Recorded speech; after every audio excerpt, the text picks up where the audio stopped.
In Latvia, we find both the programs, bachelor's as well as master's. Majorly जो programs मिलते हैं bachelor's की अगर हम बात करते हैं तो computer science student को जो visa मिलता है it will be Schengen visa only. तो technical programs के लिए लाटविया में अगर student जाना चाहता है तो यहाँ पर उसका जो main academic background check किया जाता है वो 10 onwards किया जाता है.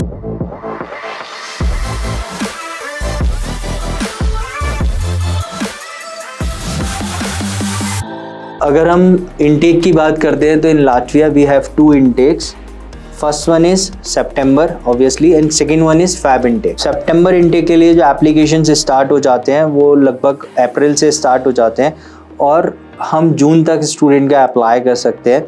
उसके बाद अगर हम समर इनटेक की बात करते हैं या फिर फैब इनटेक की बात करते हैं तो फैब इनटेक में जो एप्लीकेशन से स्टार्ट होते हैं वो समवेयर आपके अगस्त से स्टार्ट हो जाते हैं और स्टूडेंट दिसंबर लास्ट तक अप्लाई कर सकता है, दिसंबर फर्स्ट और सेकेंड वीक तक लेट्स से. यहाँ पर आपका जो ओवरऑल एप्लीकेशन पीरियड एंड होने से लेकर के कोर्स स्टार्ट होने तक जो टाइम पीरियड रहता है 2 months का, वो इसलिए रहता है क्योंकि लाटविया में क्या है कि जब भी स्टूडेंट अप्लाई करता है सबसे पहले यूनिवर्सिटी में उसको ऑफर लेटर आता है, स्टूडेंट का इंटरव्यू एक आता है, स्टूडेंट को इंटरव्यू क्लियर करने के बाद में student need to pay tuition fee, then confirm offer letter आता है, उसके बाद एक इन्विटेशन लेटर आता है लाटवियन एम्बेसी से, ठीक है.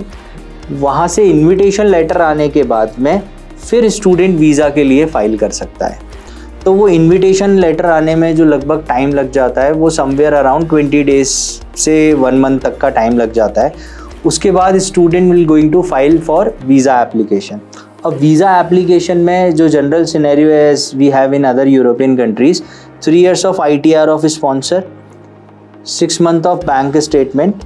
यहाँ बेसिकली 3 months का बैंक स्टेटमेंट भी कंसिडर हो जाता है लाटविया में. एंड जो ओवरऑल शो मनी रहता है वो शो मनी आपका रहता है 10 lakhs मिनिमम साइड पे. जितना ज़्यादा हो definitely it will be better for the visa application. यहाँ पर इंटरमीडिएट और क्या क्या प्रोसेस होते हैं. Once student receive the invitation letter then student need to proceed further for PCC, police clearance certificate. Student को PCC के लिए प्रोसीड करना है. PCC आने के बाद फिर स्टूडेंट को हेलो वेरिफिकेशन प्रोसेस के लिए वेरीफाई एक प्रोसेस करना होता है. हेलो वेरिफिकेशन एक प्रोसेस है जहाँ पर स्टूडेंट को क्या करना होता है, as we have a process in France as well, that is campus France. तो कैंपस फ्रांस में हम क्या करते थे यूजुअली अपने सारे academics plus tuition fee payment का रिसिप्ट, स्टूडेंट का पासपोर्ट, स्टूडेंट के प्रीवियस अकेडमिक स्कोर्स वगैरह, उसका CV, इंग्लिश प्रोफिशिएंसी, सारी चीज़ें अपलोड करते हैं. Same we need to upload all the required documents here for hello verification, जिसमें स्टूडेंट का PCC हो गया, उसके प्रीवियस अकेडमिक्स हो गए, पासपोर्ट हो गया, उसका ऑफर लेटर हो गया, ट्यूशन फ़ी पेमेंट का रिसिप्ट हो गया. हेलो वेरिफिकेशन के जो चार्जेस हैं वो हैं 10,000 इन INR. जैसे ही स्टूडेंट का हेलो वेरिफिकेशन कंप्लीट होने के बाद उसको उसका हेलो वेरिफिकेशन मिल जाता है, देन स्टूडेंट को एम्बेसी में रिक्वेस्ट करना पड़ता है अपने वीज़ा एप्लीकेशन के स्लॉट के लिए. Then a slot will be provided to the candidate. Then candidate need to visit the nearest VFS office. Usually North region के लिए दिल्ली में जाता है candidate. And then visa application will be submitted physically over there. Bachelors के students का generally interview होता है embassy में, but masters के students को interview से waiver मिल सकता है. Usually अगर हम बात करते हैं तो more than 90% scenarios master के students के लिए आपका एम्बेसी इंटरव्यू नहीं होता. Visa fees somewhere around 8 to 10,000. As of now we have 100% visa success ratio for Latvia. Latvia में अभी तक हमारा एक भी रिफ्यूज़ल नहीं है. So we can say that the visa success ratio for Latvia more than 95%.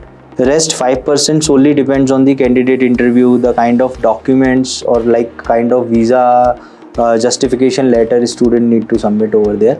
So rest 5% totally depends on the same. If we talk about this part-time job scenario, then definitely student will able to do part-time job.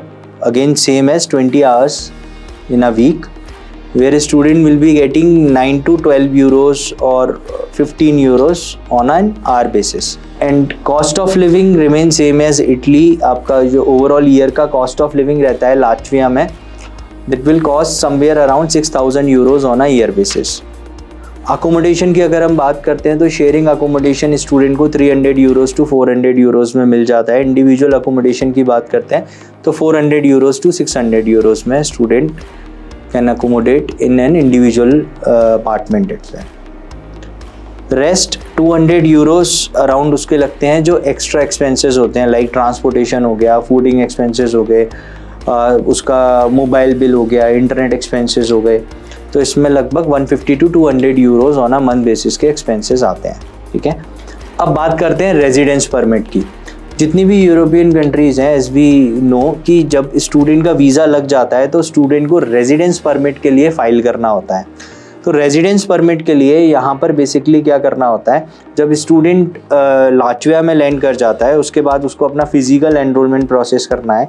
Physical enrolment process करने के बाद उसको वहाँ पर residence permit के लिए apply करना है। तो रेजिडेंस परमिट के टाइम पे जो उसका शो मनी है वो स्टूडेंट के अकाउंट में होना कंपलसरी है। तो बेसिकली वीज़ा के टाइम पे वो जो शो मनी है student can show either in that particular like in the account of sponsor as well और either in his own account. But जब रेजिडेंस परमिट के लिए स्टूडेंट फाइल करता है तो वो स्पॉन्सर के अकाउंट से कैंडिडेट के अकाउंट में वो अमाउंट ट्रांसफ़र होना चाहिए।